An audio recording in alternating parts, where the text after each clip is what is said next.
जय माँ डाट काली भक्तों। आज का जो वीडियो है ये सावन के महीने को लेकर है। जितने भी लोग भोलेनाथ को प्रसन्न करना चाहते हैं और शिव जी का व्रत करते हैं या सावन के महीने को धूमधाम से मनाते हैं, तो इन सभी लोगों को मैं अपनी एक सूचना के साथ ये भी बताने वाला हूँ कि सावन के महीने में भोलेनाथ को प्रसन्न करने के लिए आपको क्या करना चाहिए और किन चीज़ों का परहेज करना चाहिए, जैसे क्या नहीं करना चाहिए। मैंने कई बार देखा है कि बहुत सारे परिवार हैं, लोग सब बहुत श्रद्धापूर्वक भगवान भोलेनाथ को जल अर्पित करते हैं, उनका व्रत करते हैं, उनका भोग बनाते हैं, प्रसाद चढ़ाते हैं, सब कुछ करते हैं। परंतु कुछ नियमों का उल्लंघन होने के कारण उनको उनका व्रत का फल नहीं मिल पाता। यानी कि उल्लंघन कैसे? अगर आपने कुछ चीज़ें दान करनी थी, आपने वो दान नहीं करी, आपने जो चीज़ें नहीं दान करनी थी, आपने वो दान कर दी। इस तरीके से भोले भगवान आपसे रुष्ट हो सकते हैं अगर आप उनकी स्थापना कर पूजन करते हो, उनको पूरे सावन पे जल चढ़ाते हो। सबसे पहले तो मैं बता दूँ, जो ये सावन का महीना है, ये जुलाई के महीने में ये प्रारंभ हो रहा है। 2024 में ये कब है मैं आपको डिटेल दे देता हूँ कि सावन के महीने का जो आरंभ होगा, यानी कि स्टार्टिंग जो होगी वो होगी 22 जुलाई 2024 सोमवार का दिन होगा। साथ ही साथ जब इसका एंडिंग आएगी, यानी कि समापन जो है, ये जो सावन का महीना खत्म हो रहा है, ये 19 अगस्त 2024 को इसका समापन है। तो जितने भी लोग सावन के नियमों का पालन करना चाहते हैं, क्या करना है, क्या नहीं करना है, ताकि उनको कोई पाप ना लगे या भोलेनाथ उनसे रुष्ट ना हो, तो ध्यान रखिए जो सावन का महीना है वो 22 जुलाई 2024 से लेकर 19 अगस्त 2024 तक होगा। इस बार जो है सावन के महीने में 5 सोमवार पड़ेंगे, जो बहुत ही शुभ माने जाते हैं। 22 जुलाई को सावन के आरंभ होते ही सुबह 5:37 से लेकर रात को 10:21 तक सर्वार्थ सिद्धि योग का निर्माण हो रहा है। तो आपको ध्यान रखना है, जो सावन का महीना है वो कब से कब तक है, 5 सोमवार इसके बीच में आएंगे, तो तब आपको व्रत करना है। अब बात कर लेते हैं नियमों की, क्या आप कर सकते हो और क्या नहीं करना है। जल्दी से छोटे-छोटे शब्दों में समझा देता हूँ कि सबसे पहली चीज़ जो है, सावन जो मास है, सावन मास जिसे कहते हैं, सावन मास में आपने क्या करना है, क्या नहीं करना है। इस सवाल को लेकर कई लोग तो वैसे जवाब ढूँढते ही रहते हैं, पर मैं इस वीडियो के माध्यम से जो महत्वपूर्ण जानकारी दूँगा कि साथ ही साथ हर शिव भक्त को ये चीज़ करनी चाहिए, मैं यही बोलूँगा। सावन मास की जो सावन के प्रत्येक सोमवार हर किसी की मनोकामना पूर्ति के लिए सर्वोत्तम माना गया है। इस समय पर अगर भोलेनाथ को आप प्रसन्न कर सकते हो, कर लीजिए।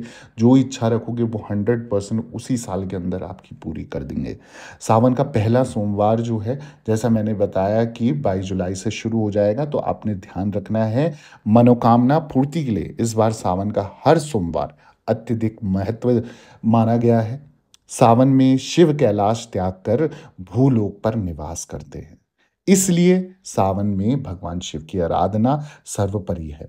इतना ही नहीं, शिव को प्रसन्न करने के लिए सावन का हर दिन विशेष होता है। और ये समय जो है, जितने भी लोग साधना सिद्धि करना चाहते हैं, तप जप करना चाहते हैं, ये समय जो है परफेक्ट समय मैं बोलूँगा। नवंबर तक ये चलेगा, जिस समय पर कहते हैं कि विष्णु भगवान जी विश्राम करते हैं, वो आराम करते हैं और सारी सृष्टि का जो कार्यभार है, वो जो सब चीज़ें हैं, वो भोलेनाथ जी देखते हैं, सँभालते हैं। तो इस समय पे भोलेनाथ जी के हाथ में सारी बागडोर है।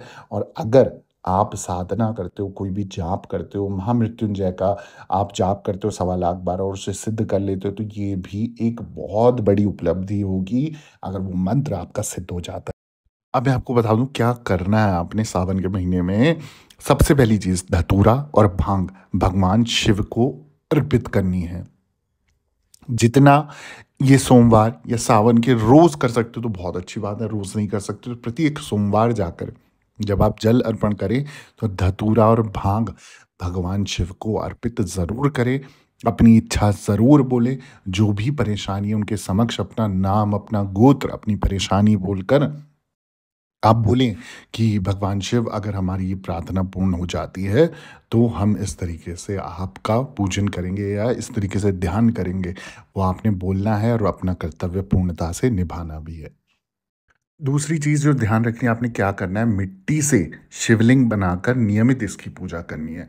तो ये जो शिवलिंग है अंगूठी के बराबर आप बना सकते हो घर में ही किसी गमले में मिट्टी के से आप लेकर शिवलिंग का आकार देकर उन पर हर सोमवार या प्रत्येक दिन आप सावन के समय पे जल अर्पित कीजिए। देखिए ये सेवा इतनी खास रहेगी, भगवान भोलेनाथ स्वयं आपके घर में विश्राम करेंगे, आपका ध्यान रखेंगे और जो भी इच्छा आप लेकर उनका जल अर्पण करोगे, उनका ध्यान करोगे, वो समस्त मनोकामनाएं आपकी पूर्ण होगी। घर से नेगेटिविटी, नकारात्मक ऊर्जा, दुष्प्रभाव, तंत्र बाधा, किया कराया सभी चीज़ों का नाश होगा। साथ ही साथ जब सावन चलेंगे तो इस समय प्रत्येक सोमवार शाम के समय जब सूरज ढल जाए तब आपने क्या करना है, दूध का दान करना है। ये दूध पैकेट वाला भी दान कर सकते हो, मंदिर में आप दान कर सकते हो, ज़रूरतमंद लोगों को दान कर सकते हो। शाम के समय आप दान कीजिए या भोलेनाथ को अर्पित कर सकते हो और साथ ही साथ दान ज़रूर करें दूध का। दूसरी चीज़ जो ध्यान रखनी है आपने, शाम के समय भगवान शिव की आरती पूजा ज़रूर करें। भगवान शिव को प्रसन्न करना है तो शाम के समय उनका पूजन, उनकी आरती ज़रूर करें, इससे वो जल्द ही प्रसन्न हो जाएँगे।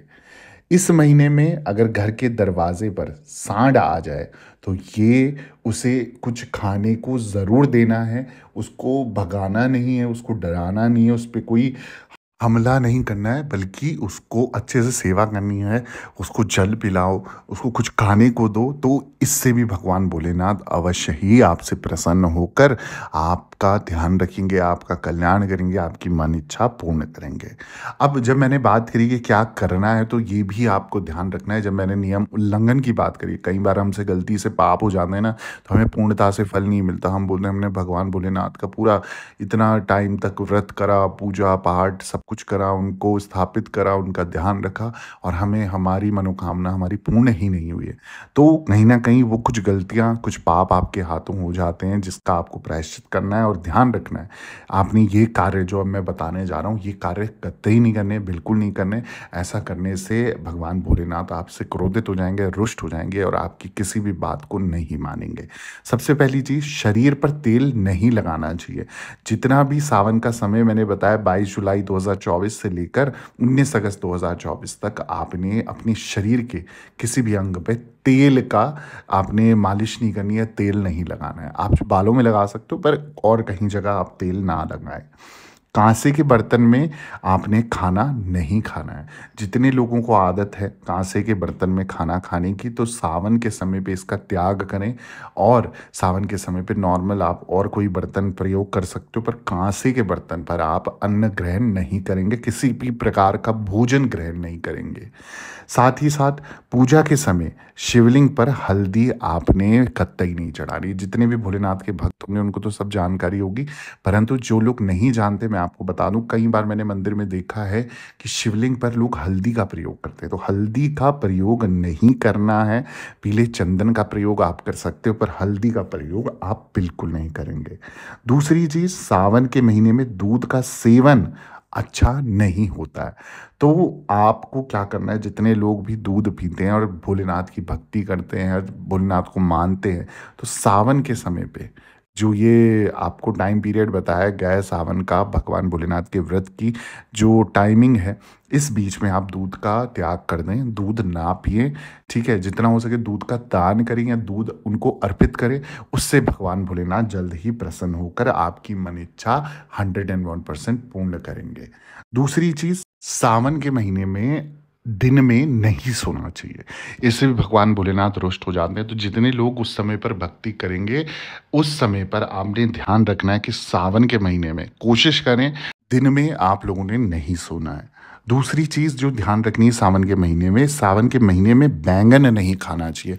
इसका आपको पूर्णता से ध्यान रखना है, ये गलती कोई भी ना करे। सावन के समय में बैंगन की कोई सब्जी ना बनाए, कोई भरता ना बनाए। सावन में बैंगन का पूर्णता से त्याग करना चाहिए, बैंगन को, क्योंकि अशुद्ध माना गया है। तो इस पवित्र समय पर आपने कोई भी ऐसी अशुद्ध चीज़ें नहीं करनी है और अशुद्ध चीज़ों का त्याग करना है, जैसे कि बैंगन। भगवान शिव को केतकी का फूल भूल कर भी नहीं चढ़ाना है। तो जितने लोग ये गलती करते हैं, कृपा कर कर ऐसी गलती ना करें, ऐसा पाप ना करें, जिससे भगवान भोलेनाथ आपसे रुष्ट हो जाए और आपका कोई भी कार्य नहीं बने। इसलिए आपने भक्ति करनी है तो नियमों का उल्लंघन नहीं करते हुए, उनका ध्यान करते हुए तब जाके भगवान भोलेनाथ आपसे प्रसन्न होंगे और आपकी समस्त मनोकामनाएँ ज़रूर पूर्ण करेंगे।